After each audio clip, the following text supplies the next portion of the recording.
Karoline Leavitt, juru bicara Gedung Putih termuda dalam sejarah Amerika Serikat, resmi mengundurkan diri dari jabatannya. Keputusan tersebut diumumkan setelah ia menjalani masa penuh sorotan saat menjadi salah satu pendukung utama Presiden Donald Trump di hadapan media. Dalam rekaman arsip, Leavitt terlihat beberapa kali terlibat perdebatan sengit dengan wartawan, termasuk saat membela kebijakan Trump terkait ekonomi, imigrasi, hingga konflik Ukraina. Gaya komunikasinya yang tegas dan kontroversial membuatnya menjadi salah satu figur paling diperhatikan dalam konferensi pers Gedung Putih. Leavitt menyebut keputusan mundur diambil karena ingin fokus pada keluarga setelah kelahiran anak keduanya. Selama menjabat, ia dikenal sebagai salah satu orang kepercayaan Trump dan menjadi wajah utama pemerintahannya dalam menghadapi pertanyaan publik. How does that equate to them doing everything correctly? Why was Renee Good unfortunately and tragically killed? Are you asking me my Yeah. opinion? Because an ICE agent acted recklessly and killed her unjustifiably. Oh, okay. So you're a biased reporter with a left-wing opinion. What do you want me to do? Yeah, because you're a left-wing hack. You're not a reporter. You're posing in this room as a journalist, and it's so clear by the premise of your question. And you and the people in the media who have such biases but fake like you're a journalist, you shouldn't even be sitting in that seat. But you're pretending like you're a journalist, but you're a left-wing activist. And the question that you just raised and your answer proves your bias. You should be reporting on the facts. You should be reporting on the cases. Do you have the numbers of how many American citizens were killed at the hands of illegal aliens who ICE is trying to remove from this country? I bet you don't. I bet you didn't even read up on those stories. I bet you never even read about Laken Riley or Jocelyn Nungray or all of the innocent Americans who were killed at the hands of illegal aliens in this country. And the brave men and women of ICE are doing everything in their power to remove those heinous individuals and make our communities safer. And shame on people like you in the media who have a crooked view and have a biased view and pretend like you're a real honest journalist. Kelly. Given what Secretary Hegseth said this morning, is it the position of this administration that the press should not prominently cover the deaths of U.S. service members? No, it's the position of this administration that the press in this room and the press across the country should accurately report on the success of Operation Epic Fury and the damage it is doing to the rogue Iranian regime that has threatened the lives of every single American in this room. If the Iranian regime had their choice, they would kill every single person in this room. And so we can all be very grateful that we have an administration and that we have men and women in our armed forces who are willing to sacrifice their own lives for the rest of us in this room and for every American across the country and for every troop that is based in the Middle East. That's what these... Secretary Hegseth was complaining that it was front page news about these 6 service members who were killed. That's not what the Secretary said, Caitlin, and that's not what the Secretary meant, and you know it. You know you are being disingenuous. There is not... We've never had a Secretary of Defense who cares more. Drones get through or tragic things happen. It's front page news. I get it. The press only wants to make the president look bad. Yeah, as you know, we cover the deaths of U.S. service members under every president. The press does only want to make the president look bad. That's a fact. Especially you. No, listen to me. Especially you and especially CNN. And the Secretary of Defense cares deeply about our war fighters and our men and women in uniform. He travels all across this country to meet with them, to connect with them, and your network has hardly ever probably reported on that. You also had the chairman of the Joint Chiefs, Chairman Kane, who's a brave patriot, standing alongside the Secretary at the Pentagon this morning, again expressing his condolences to these families. And I just told you that the President of the United States will be attending their dignified transfer. So please, That's not making the president look bad. That's showcasing that. We expect you to cover that as you should. We expect you to cover that as you should, Caitlin. But you and your network know that you take every single thing this administration says and tries to use it to make the president look bad. That is an objectable fact. I don't think covering troop deaths is trying to make If you're trying to argue right now that CNN's overwhelming coverage is not negative of President Donald Trump, I think the American people would tend to agree, and your ratings would tend to disagree with that as well. Go ahead. Did the United States airstrike a girls' elementary school and kill 175 people?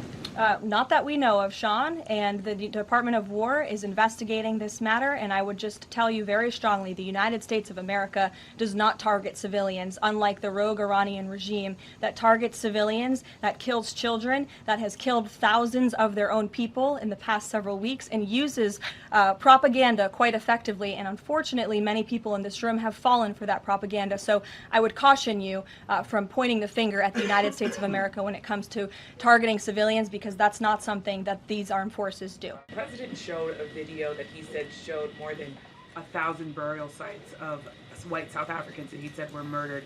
We know that that was not true and that the video wasn't showing that. So I wonder, why did the president choose to show that? What's not true, Yamiche? It's not true that the video was showing a burial site. It is unsubstantiated that that's the case. No, it is true that that video showed the crosses that represent... What the president claimed. The video showed images of crosses in South Africa about white farmers who have been killed and politically persecuted because of the color of their skin. And those crosses are representing their lives. Those crosses are representing their lives in the fact that they are now dead and their government did nothing about it. Are you disputing that there's no... The fact that the video showed what the president claimed it showed, because it did not show that. But even more, what I'm asking you is who at the White House... It did show that. It showed white crosses representing people who have perished because of racial persecution. Verify the videos that the president shows, and what protocols are in place when there's unsubstantiated information being put out for the world and world leaders to show? Yamiche, what's unsubstantiated about the video? The video shows crosses that represent the dead bodies of people who were racially persecuted by their government. In fact, the Associated Press, of all places, has a picture of that very monument, and the caption from the Associated Press is, "Each cross marks a white farmer who has been killed in a farm murder." So it is substantiated, not just by that video and the physical evidence that everybody saw on display in the Oval Office, but also by another outlet in this room, the Associated Press. So you should take it up with them if you believe the claim is unsubstantiated, and that's a ridiculous line of questioning. John, go ahead. I think, frankly, the former First Lady should certainly speak up about what she saw in regards to her husband and when she saw it and what she knew, because I think anybody looking, again, at the videos and photo evidence of Joe Biden with your own eyes and a little bit of common sense can see this was a clear cover-up. And Jill Biden was certainly complicit in that cover-up. There's documentation, video evidence of her clearly shielding her husband away from the cameras. They were just on The View last week. She was saying everything is fine. She's still lying to the American people. She still thinks the American public are so stupid that they're going to believe her lies. And frankly, it's insulting, and she needs to answer for it. The president made his position quite clear today when he asked Zelensky and the Ukrainians to depart the White House. He feels as President Zelensky is not in the right mindset to negotiate peace. And I think, frankly, that was reinforced with his comments on Brett Baier refusing to apologize for disrespecting the president and the American people in the Oval Office. The President Zelensky was in the White House today and had a real chance to sign an economic agreement that would have been great for the American people to recoup our tax dollars and great for the Ukrainian people to rebuild their country. And unfortunately, he blew the deal up in his own face. Unfortunately for Zelensky, I think he refuses to recognize the practical reality of this war. It's been going on for years. His countrymen are dying, and the people who have been funding this effort, the American people, are sick and tired of footing this bill. So it's a much different situation for him than it was 3 years ago. And as President Trump said today, he doesn't have any cards. The cards are not in his favor. They're in President Trump's favor. There's a new leader in the White House who has much different priorities than the last administration. He wants peace. He wants the war to end. And it doesn't seem like Zelensky wants that quite yet. Some officials here were miffed that Zelensky showed up last week without a suit for his meeting in the Oval Office. But Elon Musk never wears a suit. He did last night. So what is the dress code? Well, Elon Musk wore a suit last night. I'm sure you saw it. Was he spooked by the Zelensky getting kicked out? No, I don't think so. I'm just pointing out that he did wear a suit last night. And I think the president liked that very much. And he looked great. Sean? Hey, if the point is to get everybody on the same page, why wouldn't Trump just take the call from Putin while the other leaders were in the room? He said it would be disrespectful to do that. But why is it disrespectful? With all due respect, only a reporter from the New York Times would ask a question like that, Sean. The president met with all of these European leaders at the White House 48 hours after sitting down with President Putin on American soil. In fact, there was so much progress in the readout that was given to these European leaders immediately following his meeting with President Putin that every single one of them got on a plane 48 hours later and flew to the United States of America. And if I could just read for all of you some of the statements from those European leaders yesterday, you had President Zelensky himself saying it was a very good conversation. It was really good. We spoke about very sensitive points. The Secretary General, Mark Rutte, it was the president, only because of the president, that this deadlock was broken, but with President Putin by starting a dialogue. So these leaders, who this war is in their backyard, are very grateful that the president took that call and that he was there to provide them with a readout of Russia's thinking on this, something that was not done by the previous administration at all. Catherine. Have you ever paid a tariff? Because I have. They don't get charged on foreign companies. They get charged on the importers. And ultimately, when we have fair and balanced trade, which the American people have not seen in decades, as I said at the beginning, revenues will stay here, wages will go up, and our country will be made wealthy again. And I think it's insulting that you are trying to test my knowledge of economics and the decisions that this president has made. I'm now regret giving a question to the Associated Press. Mary, go ahead.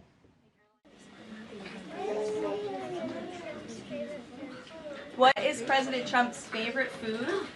Well, President Trump loves a lot of different foods, but I think his favorite is probably steak. I've had steak with him on many occasions, and he likes to eat a big, beautiful steak. Bobby Lynn? How many people has he fired? How many people has he fired? Thus far, actually, we have not had anyone fired, with the exception of one individual who did leave their job.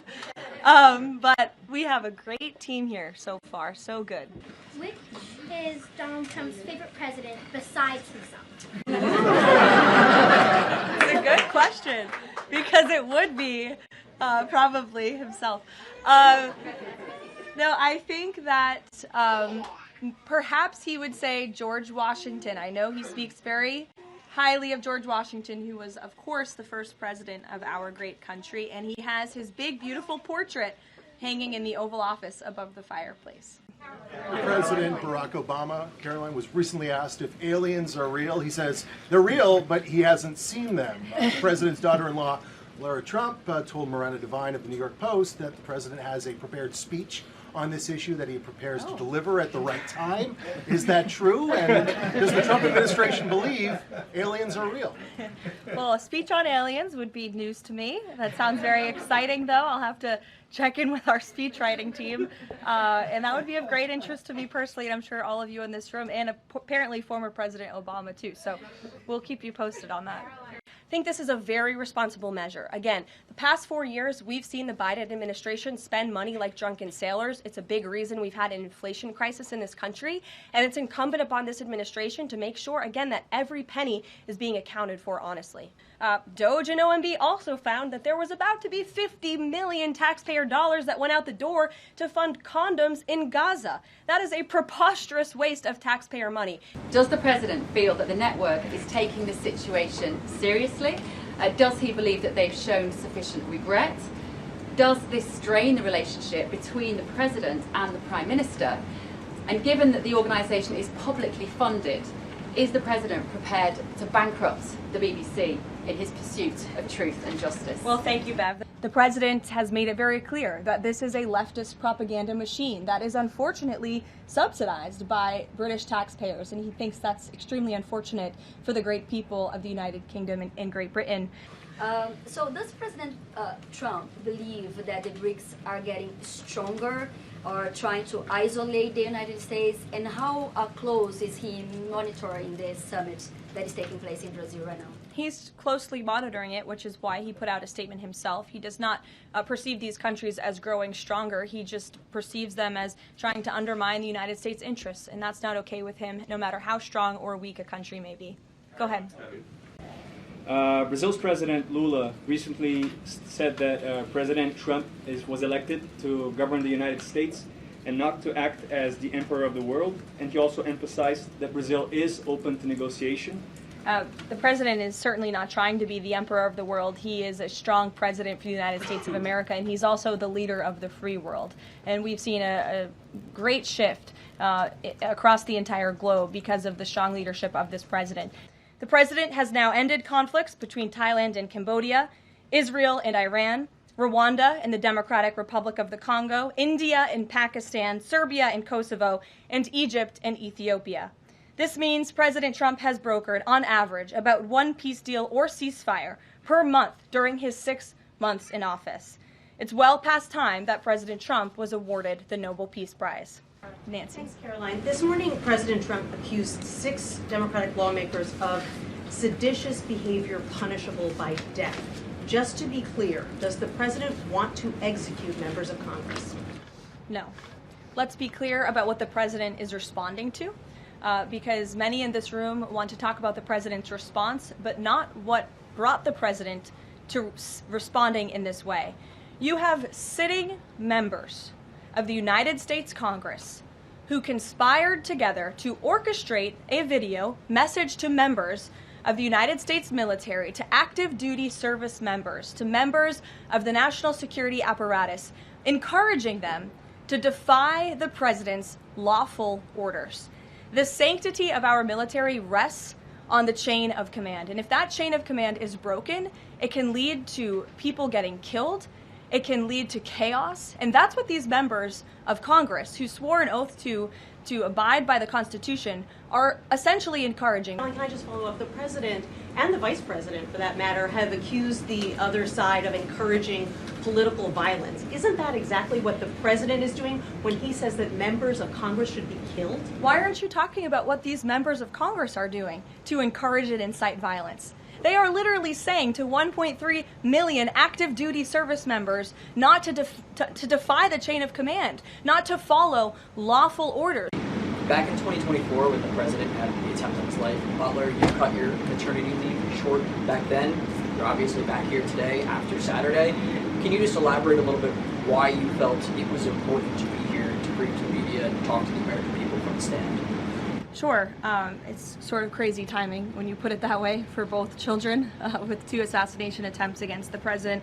I'm honored to work in this job. I view this job as the president's spokesperson and the White House spokeswoman as public service. It's not just any job.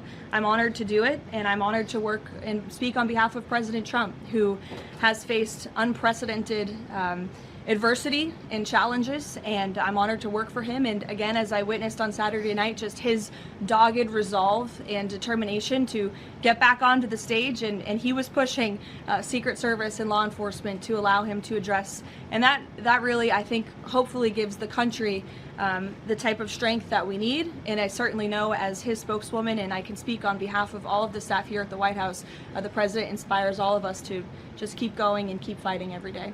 We even brought our superstar today, Karoline. Stand up, Caroline.